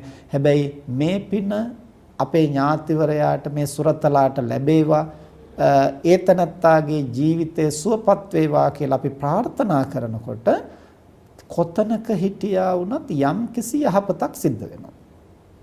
වෙනතුනේ අර තමන්ම දැනගෙන හිත සතුටු කරගන්නට පුළුවන් නම් තමන් විසින්ම කරගත්තු කුසලයක් හා සමානව ඒ අනුමෝදනාව සිද්ධ වෙනවා. හැබැයි එහෙම අනුමෝදන් වෙන්න දැනුවත් වෙන්නේ නැතිනම් අපේ ආශිර්වාදයේ ප්‍රමාණයට යම්කිසි යහපතක් වෙනවා. දැන් අපි හිතමු මිය ගිහිල්ලා දැනට අවුරුදු ගණන් ගිය අයට අපි පින් අනුමෝදන් කරනවා. ඒගොල්ලෝ දැන් මනුස්ස ලෝකේ ඉපදිලා නම් අවුරුදු 10ක 15ක තරුණයෝ බවට පත් වෙලා. ඒගොල්ලෝ දන්නේ නැහැ එතකොට අපි දන්නෙත් නැහැ ඒගොල්ලෝ කොහේ ඉන්නවද කියලා. ඒගොල්ලෝ දන්නෙත් නැහැ අපි ඒගොල්ලෝ වෙනුවෙන් පින්කම් කරනවා කියලා. හැබැයි අපි ආශිර්වාද කරනකොට ඒ අයගේ ජීවිතවලට පැමිණෙන දුක් පීඩා අවම වෙලා සුවපත් භාවයේ ඇති වෙන්නට යම්කිසි බාහිර සහයක් හැටියට අපේ ආශිර්වාදය බලපවත්වනවා. හරියට රෝහලක ඉන්න රෝගියෙක් සිහි නැතුව හිටියා වුණත් අපි පන්සලේ බෝධි පූජාවක් තියලා ආශිර්වාද කළාම එතකොට සිහි නැතුව ඉන්න නිසා එතනත්ත දන්නේ නැහැ අපි ආශිර්වාද කළාද කියලා. හැබැයි අපේ ආශිර්වාදයේ යම්කිසි පිහිටක් එතනත්තට ලැබෙනවා. අර දැනගෙන හිත සතුටු කරගත්තොත් අනුමෝදන් වීම තුල වඩාත් ශක්තිමත් කුසලයක් සිද්ධ වෙනවා. ඊළඟට පින් අනුමෝදන් වෙන්නට තියෙන්න ඕන දෙවැනි සුදුසුකම තමයි දැන් පළවෙනි සුදුසුකම අපි කිව්වේ sannivedanaya වෙන්න ඕනේ. ඒ කියන්නේ අහන්න දකින්න දැනුවත් වෙන්න අවස්ථාවක් ලැබෙන්න ඕන. දැනුවත් වෙච්ච පමණටම හැමෝටම හොඳ දේවල් ගැන හිත පහදින්නේ නැහැ. හිත පහදින්න නම් ඒ බඳු හොඳ දේවල් සසරේ පුරුදු කරලා තියෙන්නට ඕන. ඒවා හොඳයි කියන අදහස මනසේ තියෙන්නට ඕන. ඒ අදහස තිබුණොත් විතරයි ඒ තැනත්තාට පින් අනුමෝදන් වෙන්නට පුළුවන් වෙන්නේ. එතකොට ඒක මරුණට පස්සේ ඉබේ පහළ වෙන සුදුසුකමක් නෙමෙයි. ජීවත් වෙලා ඉන්න කාලේ අපි හොඳට පුරුදු කරගන්න ඕන හොඳ දේවල් ගැන හිත සතුටු කරගන්න. අන්නේ හැකියාව තියෙන කෙනෙකුට විතරයි මැරිලා ගිහිල්ලා පිනක් අනුමෝදන් වෙන්න පුළුවන්. එහෙම නැතිනම් පින්නතුනි ඒ අය පින් අනුමෝදන් වෙන්න කැමති වෙන්නේ නැහැ. දැන් සමහර പ്രേතාත්ම සමහර යක්ෂ භූතාත්ම ඉන්නවා ඒගොල්ලෝ පින් අනුමෝදන් වෙන්නට කැමති නැහැ. දැන් ඔය රේරුකානේ මහානායක හඳුරු වැඩ ඉන්න කාලේ එක්තරා പ്രേතෙක් ආරූඪ වුණා කියලා දරුවෙක් එක් කරගෙන ආවා. එතකොට නායක හඳුරු ඇහුවා ඉතින් දැන් මේ පින් කරලා පින් අනුමෝදන් කළා 3 මාසෙන් පින්කමක් කරලා අනුමෝදන් කළා. ඉතින් අනුමෝදන් වෙලා ඇයි යහපතක් කරගත්තේ නැත්තේ? ඇයි මේ දරුවන්ට කරදර කරන්නේ? එතකොට මේ പ്രേතයා මොකද්ද කිව්වේ? ඒ പ്രേතයා හැටියට ඇවිත් ඉන්නේ ඒ දරුවන්ගේම තාත්තා. එතකොට මොකද්ද කිව්වේ? මුම් පින්කම් කළේ මගේ සල්ලි වියදම් කරලා. මගේ සල්ලි වලින් නෙමෙයි උන්ගේ සල්ලි වලින් පින්කම් කළොත් විතරයි මම යන්නේ කිව්වා. එතකොට ඒ මොකද දැන් අර තාත්තා මුදල් ටිකක් එකතු කරගෙන තියාගෙන හිටියා. මැරෙන මොහොතේ සල්ලි ටික ගැන තණ්හාව තමයි මතුවුනේ.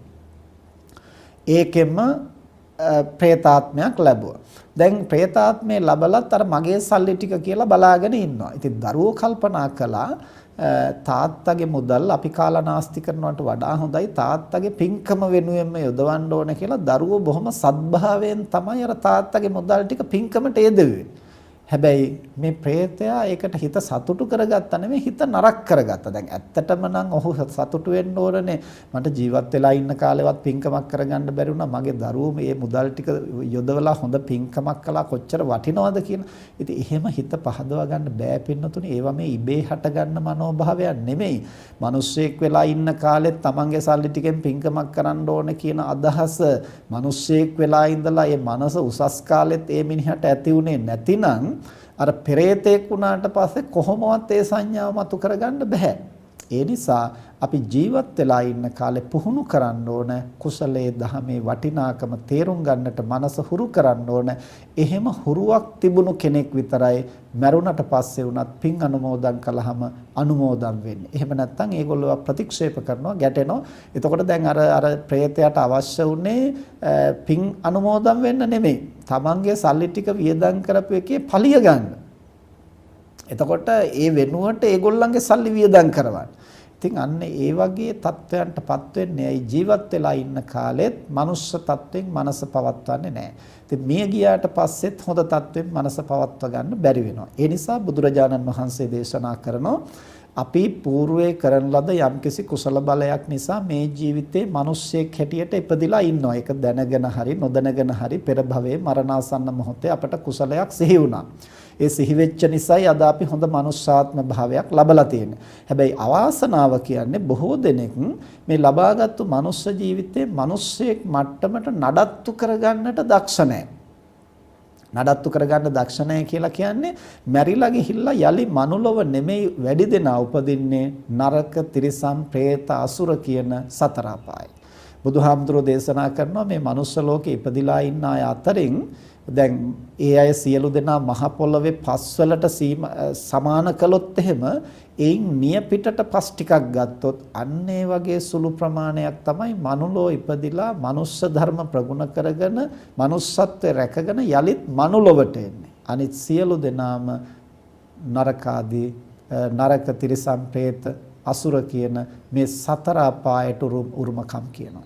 පිනතුනේ මනුස්ස ලෝකේ ඉපදිලත් ඒ මනුස්සකම රැක ගන්නට බැරි වෙනවා කියලා කියන්නේ ඒක ලොකුම අභාග්‍යයක්. ඇයි එහෙම බැරි වෙන්නේ? බුදුරජාණන් වහන්සේ දේශනා කරනවා මේ ජීවිතයේ මනුස්ස කියන්නේ මනස උසස් කරන්න පුළුවන් ජීවිතයක්. ඒ කියන්නේ සසරේ මනස දියුණු කරපු සත්වෝ මෙහි උපදින්නෙම මනස උසස් තත්ත්වෙන්. හැබැයි මනුස්ස ලෝකේ ඉපදින හැමෝම මනස උසස් කියන්න බෑ. ඇයි තිරිසන් ලෝකේ ඉඳලත් මෙතනට එන්න පුළුවන්, പ്രേත ලෝකේ ඉඳලත් එන්නට පුළුවන්. දැන් අපි හිතමු මේ අපි කතා කරන මේ බඩී කියන සුරතල් සුනකයා. දැන් ඒ සතා මනුස්ස ලෝකෙට ආවොත් ඒ සතා පෙර භවයේ තිරිසන් ආත්ම භාවයක හිටපු නිසා එච්චර කුසල් දහම් කිරීම පිළිබඳව ගුණ දහම් කිරීම පිළිබඳව ලොකු හුරු පුරුද්දක් ඒ සතාට නැති වෙන්න පුළුවන්. හැබැයි මනුලොවට ආවන් පස්සේ සතාට යම්කිසි ඉඩක් තියනවා මනස සංවර්ධනය කරගන්න. ඒ සඳහා පසුබිම තියෙනවා. හොඳ ශක්තිමත් කයක් තියෙනවා. හොඳ ශක්තිමත් සිතකින් ඉපදිලා තියෙනවා. අන්න ඒක තමයි මනුස්ස ලෝකේ ලබන ලොකුම වාග්ය. දැන් තිරිසන් සතාට කයේ සහයෝගයක් නැහැ, සිතේ සහයෝගයක් නැහැ. ඒ ශක්තිය අවදි කරන්න. අර සසරේ කරන ලද යමක් සිහි කර ගැනීමේ යාන්තම් හැකියාවක් සතෙකුට තිරිසන් සතෙකුට තියෙනවා. එහෙම නැතුව අමුතුවෙන් කුසල් දහම් වර්ධනය කිරීමේ හැකියාවක් තිරිසන් සතෙකුට නැහැ. හැබැයි මිනිස්යාට ඒ අවස්ථාව පූර්ණ වශයෙන් තියෙනවා. දහම් අසන්නට පුළුවන්, දන් දෙන්නට පුළුවන්, සිතේ තියෙන දුර්වලකම් තේරුම් අරගෙන ඒවා අඩු කරගන්න පුළුවන්, සද්ධාව, වීරිය, සතිය, සමාධිය, ප්‍රඥාව දියුණු කරන්න පුළුවන්. ඉතින් ඒ තරම් හැකියාවක් භාග්යක් තියෙන නිසා තමයි මේ ජීවිතේ මනුස්ස කියලා හඳුන්වන්නේ. මනසින් උසස් හෝ මනස උසස් කරන්න පුළුවන් ආත්ම භාවය. ඒ සියලු හැකියාවන් තිබිලා වුණත් බුදුරජාණන් වහන්සේ දේශනා කරනවා ඒ මිනිස්සෙක් හැටියට මනස නඩත්තු කරගෙන මිය ගිහිල්ලා යලි මනුලෝ උපදින්නේ මහ පොළවෙන් නිය පිටට ගත්තු පස් ටික වගේ ස්වල්ප ප්‍රමාණයක් පමණයි. අනිත් හැම දිනම දුගතිගාමී වෙනවා. එක්කෝ සමහර අය මනුස්ස තිරිසන් තත්වෙන් ජීවත් වෙනවා. සමහරු මනුස්ස പ്രേත තත්වෙන් ජීවත් වෙනවා. සමහරු මනුස්ස දේව තත්වෙන්, සමහරු මනුස්ස තත්වෙන්. මනුස්ස තිරිසන් කියලා කිව්වේ මනුලව ඉපදුනා වුණාට ඒ අයගේ මනස තිරස්චීන තත්වෙට තමයි පුහුණු කරන්නේ. ඒ කුමක් නිසාද? පින්වතුනි අපි අද මාතෘකා කළ දේශනා පාඩය බුදුරජාණන් වහන්සේ චුල්ලකම්ම විභංග සූත්‍රයේ තමයි දේශනා කරන්නේ. මේ දේශනාව කරන්න හේතුනේ තෝදෙය්‍ය කියලා බ්‍රාහ්මණයෙක් හිටියා බොහෝම මසුරුකමින් ජීවත් වුණු අධික මාන්නෙන් ජීවත් වුණු කෙනෙක්. ඒතකොට ඒ තනත්තාගේ මසුරුකම නිසා එකතු කරපු දේවල් වලින් දන් දීන් ආදී පින්කම් කළෙත් නැහැ. මාන්නය නිසා බුදුහාමුදුරුව ඇතුළු ගුණදහම් වඩන ශ්‍රමණ බ්‍රාහ්මණයින්ට නිඳා කළා, අපහාස කළා. ඒ මානෙන් නිඳා කරපු නිසා, පව්කම් කරගත්තු නිසා සුනකෙක් වෙලා උපන්න ඒ නිවසේම. එතකොට ධර්මයේ සඳහන් වෙන්නේ මානේන මක්කටෝ හෝති අතිමානේන කුක්කුරෝ. මානය නිසා මැරිලා ගිහිල්ලා වඳුරෝ වෙලා උපදිනවා, අධික මාන්නය නිසා සුනකයෝ වෙලා උපදිනවා. එතකොට දැන් ඔය සුනකයින්ගේ ස්වභාවය තමයි කොච්චර ආදරෙන් සෙනෙහසින් හැදුවා වුණත් ඌ හැමතිස්සෙම තමන්ගේ ස්වාමියාත් එක්කලා ගියත් පිටිපස්සෙන් නෙමෙයි ඉස්සරහෙන් තමයි යන්න බලන්නේ. එතකොට මේ මාන අධික ස්වභාවය. එතකොට දැන් අර තෝදෙය්‍ය බ්‍රාහ්මණයා මැරිලා ඒ ගෙදරම බැල්ලියකගේ කුස උපන්න සුනකෙක් හැටියට දැන් තෝදෙය්‍ය බ්‍රාහ්මණයාගේ පුතා සුභ මානවකයාට මේ බලු පැටියා ගැන ලොකු සෙනෙහසක් ඇලීමක් තමයි මතුනේ. ඇයිද? අර පෙර භවයේ තමන්ගේ පියා, ඉතින් පියා කියන එක දරුවා දන්නේ නැහැ. හැබැයි මේ සුනකයා කෙරෙහි ලොකු ඇල්මක්. දැන් සමහර වෙලාවට පින්නතුනේ තමන්ගේ ගෙවල් වල හදන බල්ලෝ බලලුන්ට අපට ලොකු ආදරයක් ඇති වෙන්නේ නිකම්ම නොවෙන්න පුළුවන්. ඒ මොකක් හරි සාංශාරික සම්බන්ධයක් වෙන්න පුළුවන්. එක්ක අම්මා, එක්ක තාත්තා, එක්ක බිරිඳ, එක්ක සැමියා, එක්ක දරුවා, නැත්නම් මිත්‍රයා, මොකක් හරි සම්බන්ධයක් තියෙන්නත් පුළුවන්. හැමදෙනා අතර මෙහෙම සම්බන්ධයක් තියෙනවා කියන එක නෙමෙයි. අපිට ලොකු සෙනෙහසක් ආදරයක් දැනෙන්නට එක හේතුවක් වෙන්නට පුළුවන් ඒ සාංශාරික සබඳතාවය. දැන් එතකොට සුභමානවකයා මේ බල්ලට බොහෝම හොඳට සැලකුවා. හොඳට සැලකුවා කියලා කියන්නේ වෙනම නිදා ගන්න හොඳ කුෂන් කරපු ඇඳක් සකස් කරලා ඊළඟට කන්න බොන්න වෙනම සියල්ලම වෙනම සත්කාර කරන්න උපස්ථායකෙක්. දැන් අද කාලෙත් එහෙමනේ පිනතුනේ සමහර නම් වලින් හඳුන්වන විවිධ සුනකයෝ අද ගෙවල් වල හදන්නේ. ඉතින් වෙනම උපැන්න සහතිකයක්, වෙනම වෛද්‍යවරයෙක්, වෙනම බෙහෙතේත් ඊළඟට වායු සමනය කළ වාහනවල එහෙමෙහි අරගෙන යන්නේ. එතකොට වෙනම කෑම බීම, වෙනම විටමින් වර්ග සමහරලාට දරුවෙකුට සලකනවට වඩා සැලකුම් ලබනවා. ඉතින් ඒකටත් යම්කිසි හේතුවක් තියෙනවා පින්නතුනේ. සුනකයා උනේ යම්කිසි මානාදික අකුසල කර්මයක් නිසා තමයි. හැබැයි මාන්නෙන් නිසා හරි සසර දන් දීලා තියනවා නම්, අනිත් අයට උදව් කරලා තියනවා නම්, පින්කම් කරලා තියනවා. දැන් අපිට පේනවනේ එහෙම අය සමාජයේ හැබෑවටම කුසලයේ හඳුනාගෙන දන් දෙන පින්කම් කරන අයත් ඉන්නවා. සමහරු දන් දෙන්නේ ඒගොල්ලෝ දුන්නා නම් අපිට බැරි මොකද? ඒගොල්ලෝ එක කටිනයක් කළා නම් අපිට කටින දෙකක් කරන්න බැරිය. ඒගොල්ලෝ කළාට වඩා හොඳට අපි කරන්න ඕනේ. ඒගොල්ලෝ පන්සල හැදුවා නම් අපි බුදුමැදුර හදන්න ඕනේ. ඊට වඩා හොඳට වියදම් කරලා. මේ විදිහට අනුන්ට පේන්න, අනුන් සමග සංසන්දනය කරමින් තමන්ගේ මහාන් තත්වය පෙන්වන්න, තමන්ගේ ලොකුකම පෙන්වන්න මේ විදිහට පින්කම් කරන අය ඉන්නවා. දැන් එතකොට මාන්නය නිසා තමයි කරන්නේ. ඒ කළා වුණාට හැබැයි ධනය වියදම් කරලා යම්කිසි සමාජයට යහපතකුත් වෙනවා. මාන්නය නිසා කටින පින්කම කළාට කටින පින්කමෙන් යහපතක් වෙනවනේ සමාජයට, ශාසනයට.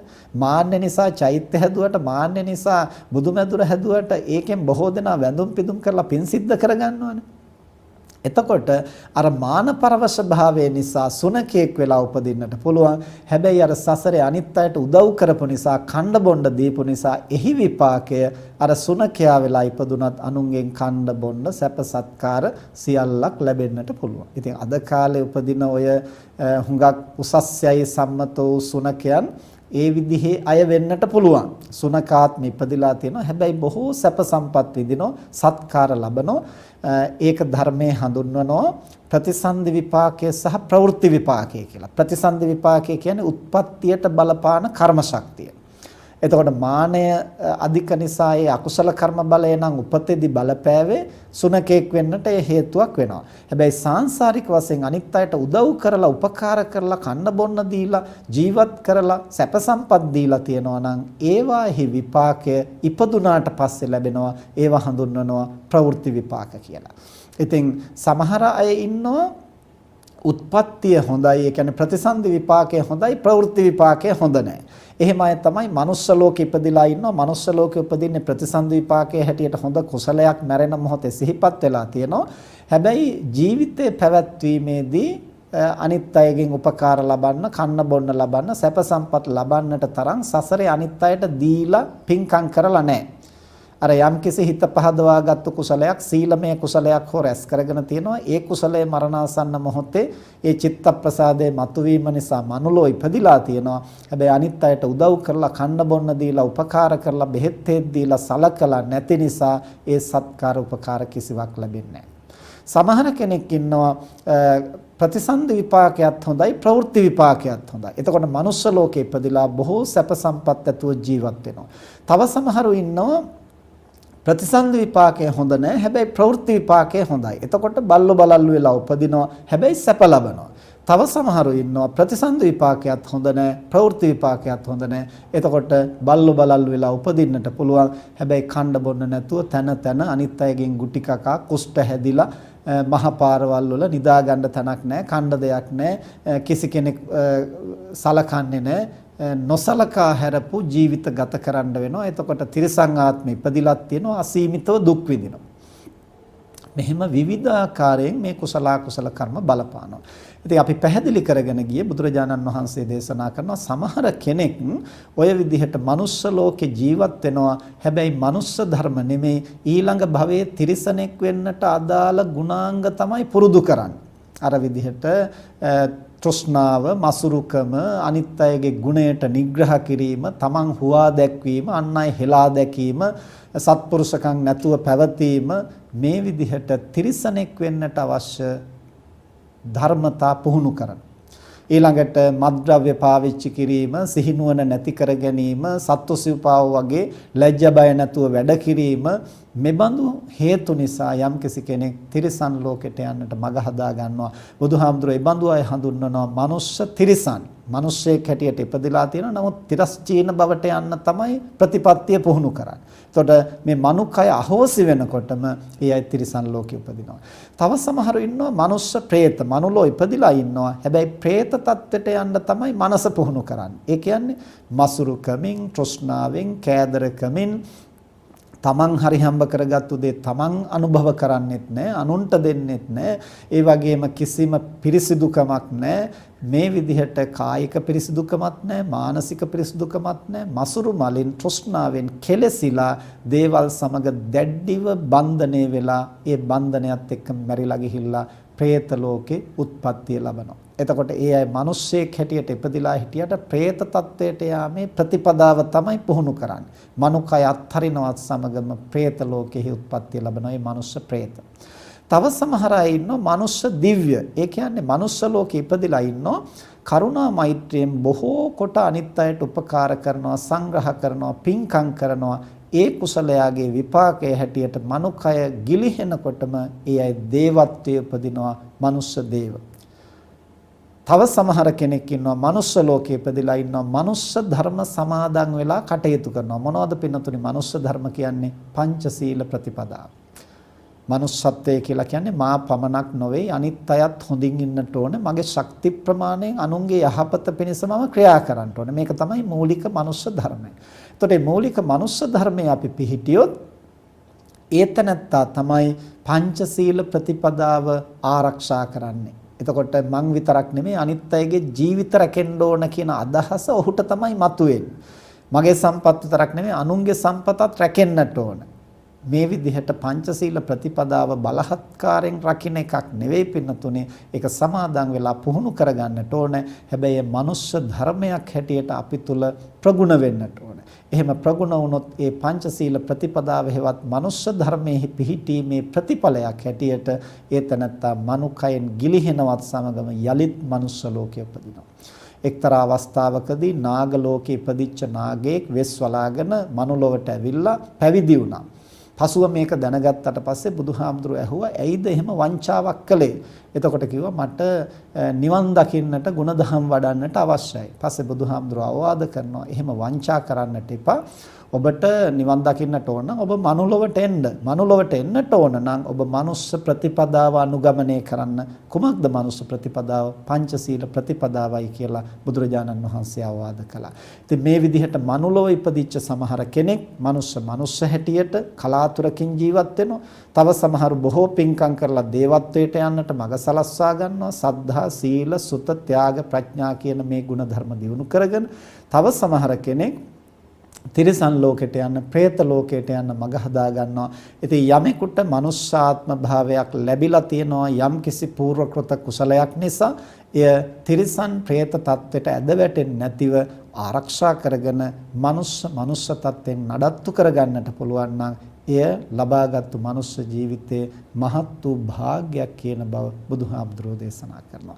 ඉතින් ඒ නිසා මනුලොවට එන අයම තමයි තිරිසන් ලෝකෙට යන්නේ, මනුලොවට එන අයම තමයි പ്രേත ලෝකෙට යන්නේ, මනුලොවට එන අයම තමයි දෙව්ලොවට සහ යලි මනුලොවට එන්නේ. ඉතින් ඒ නිසා යම්කිසි කෙනෙක් එක් ජීවිතයක තිරිසන් ආත්ම භාවයේ උපන්නාය කියලා අපට ඒ ජීවිතය හැල්ලු කොට තකන්නට පුළුවන් කමක් නැහැ. හැමදාම තිරිසන් භවයක උපදිනවා කියලා නියම කරන්නටත් බෑ.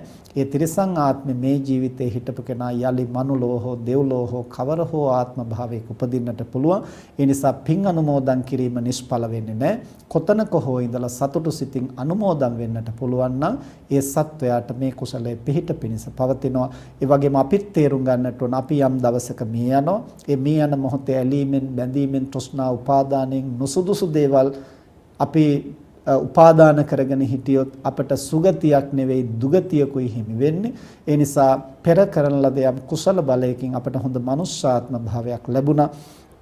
ඒ ලබාගත්තු මනුෂ්‍යාත්ම භාවය තිරිසන් ලෝකයකට പ്രേත ලෝකයකට යන්න මඟ හදාගන්නේ නැතිව අඩුම තරමින් මනුෂ්‍ය දේව කියන මේ தත්වයන් දෙකෙන් එකකින් ආරක්ෂා කරගෙන මරණයත් සමග දෙව්ලොව හෝ මනුලොව උත්පත්තිය ලබන්නට මඟ සකසා ගන්නට ඕන. ඒ සඳහා පංචශීල ප්‍රතිපදාව සහ කුසල් දහම් සම්පාදනය කිරීම අවශ්‍යයි කියන බව තේරුම් අරගෙන මේ ලබාගත් මනුස්ස ලෝකයෙන් ගිලිහෙනවත් සමගම යලිත් මනුලොවට එන්නට අවශ්‍ය මනුස්ස ධර්ම ප්‍රතිපදාව පුහුණු කරන හැටියටත් හැම දිනාටම මෙත් සිතින් සිහිපත් කරනවා.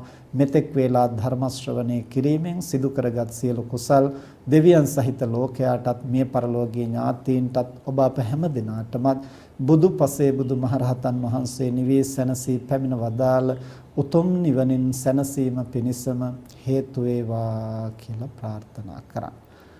ආකාසට්ඨා ච භුම්මට්ඨා දේවා නාග මහිද්దికා පුඤ්ඤන්තං අනුමෝදිත්වා චිරං රක්ඛන්තු ශාසනං. ආකාසට්ඨා ච භුම්මට්ඨා දේවා නාග මහිද්దికා පුඤ්ඤන්තං අනුමෝදිත්වා චිරං රක්ඛන්තු දේශනං. ආකාසට්ඨා ච භුම්මට්ඨා දේවා නාග මහිද්దికා පුඤ්ඤන්තං අනුමෝදිත්වා චිරං රක්ඛන්තු ත්වං සදා.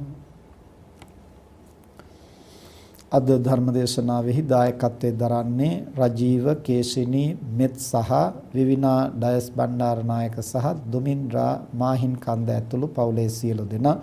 පින්කමේ මූලික අරමුණ වසර 9ක් පමණ තමන් සමග ජීවත්ව ඉඳලා මේ මාස 19 වන දින මිය පරලෝ යන්නට යෙදුණු බඩී සුරතල් සුනකයාට පුණ්‍යානුමෝදනා කිරීම. ඉතින් ඒ සුරතල් සත්‍යයා පින් අනුමෝදන් විය හැකි ආත්ම භාවයක ඉන්නවා නම් මේ ධර්මයේ ශ්‍රවණය කරලා ඒ වගේ මේ කරන දන් පින්කම් ආදිය දැකලා හිත සතුටු කරගෙන ලබා ඇති ආත්ම භාවය සුවපත් කරගනිත්වා. මතු සසර ගමන තිරිසන් ආදී ආත්ම භාවයකටපත් නොවි දිව්‍ය මනුෂ්‍ය දෙගතියෙහි උත්පත්තිය ලැබලා සුවසේ පාරමී ධර්ම සපුරාගෙන ප්‍රාර්ථනා කරන බෝධියකින් නිවන් දකින්නට ඒ සත්‍යයට මේ කුසල් දහම් හේතු වේවා. ඒ වගේ මේ දායකත්වයේ දරන හැම දෙනාගේම පරම්පරාවල මිය පරලෝකීය සියලු ඥාති හිත මිත්‍රාදීන් මේ කුසල් දහම් සතුටින් අනුමෝදන් වෙත්වා. ඒ හැම දෙනාගේමත් භව ගමන සුවපත් කරගනිත්වා. පින්කමේ මූලික අරමුණ පරිදි ඒ බඩේ සුරතල් සුනකය ඇතුළු පරම්පරාවේ තමන්ගේ ඥාතීන් හැටියට හිටපු මිත්‍රයින් හැටියට හිතවතුන් හැටියට හිටපු සෑම සියලු දෙනා මේ කුසල් දහම් සතුටින් අනුමෝදන්ව ප්‍රාර්ථනීය බෝධියකින් නිවන් දකිත්වා කියලා ප්‍රාර්ථනා කරන්න. ලෝකයේ සම්බුද්ධ ශාසනය ආරක්ෂා කරන පිනතුන් ආරක්ෂා කරන ඉන්ද්‍රාදී සියලු පින් කැමැති දෙවි දේවතාවෝ දේව මාතාවෝ මේ කුසල් දහම් සතුටින් අනුමෝදන් වෙත්වා. දෙවියන්ගේ දිවයිසුරු සම්පත් වර්ධනය කරගනිත්වා. සම්බුද්ධ ශාසනයත් මනුෂ්‍ය වර්ගයාත් চিරාත් කාලයක් එහෙන් ආරක්ෂා කෙරෙත්වා. දෙවියෝත් ප්‍රාර්ථනීය බෝධියකින් නිවන් දකිත්වා කියලා ප්‍රාර්ථනා කරන්. ඔබ අප හැම දිනාටමත් මේ උදාර කුසලයේ මෙලව යහපත අභිවෘද්ධිය පිණිස පවතිවා.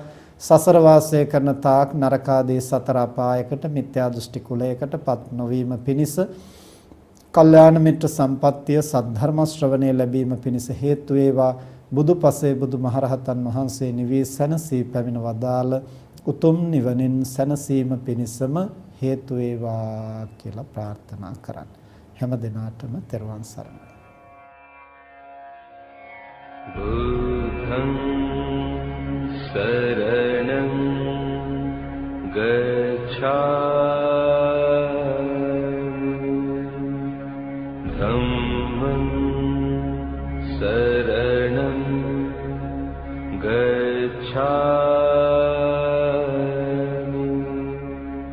संघं शरणं गच्छामि